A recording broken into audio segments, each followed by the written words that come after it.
আজকে আমি আপনাদের সঙ্গে পটল পোস্তর রেসিপি শেয়ার করতে চলেছি। তো এবার আমি পটলগুলোকে দুদিক দিয়ে মাথাগুলো ভালো করে কেটে দিচ্ছি, তারপর ছুলে দিচ্ছি। আপনারা চাইলে পিলার দিয়েও পুরো পিল করে নিতে পারেন, কিন্তু এইরকমই বেশি ভালো লাগে। এবার দেখুন আমি ছুলে নিয়েছি। এবার মাঝখান থেকে হাফ কেটে নিচ্ছি, যাতে কুক করার টাইমে মশলাগুলো ভালো করে ভেতর অবধি চলে যাক। এবার আমি পটলগুলোর মধ্যে একটু সর্ষের তেল, একটু নুন দিয়ে ভালো করে মিশিয়ে 10 থেকে 15 মিনিটের জন্য রেস্টে রেখে দিচ্ছি। এবার আমি একটা বাটির মধ্যে জল নিয়ে নিয়েছি, ওর মধ্যে একটু কালো সর্ষে,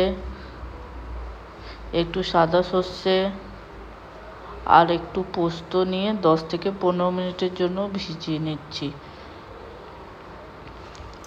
আর একটু কাঁচা লঙ্কা আর আদা নিয়ে নিয়েছি। ওই যে 10 থেকে 15 মিনিটের মতন আমাদের ভিজে গেল।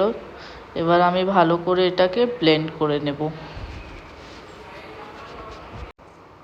আর হ্যাঁ, আপনি ব্লেন্ড করার আগে একটু নুন দিয়ে দেবেন ওটার মধ্যে, কারণ যাতে সর্ষের তেতো জিনিসটা চলে যাক। এবার আমি তেল গরম করে নিচ্ছি। পটলগুলোকে এবার আমি ভেজে নেব। পটলগুলো বেশি ভাজতে হবে না, ব্যাস এই স্টেজে এলেই পটলগুলো বার করে নিতে হবে তেলের থেকে। এবার আমি ওই তেলের মধ্যে একটু কালো জিরে, 2-4টে শুকনো লঙ্কা আর ওর মধ্যেই হলুদটা দিয়ে দেবো, যাতে কালারটা খুব ভালো আসুক। আর সর্ষে পোস্তর পেস্টটা দিয়ে দেবো।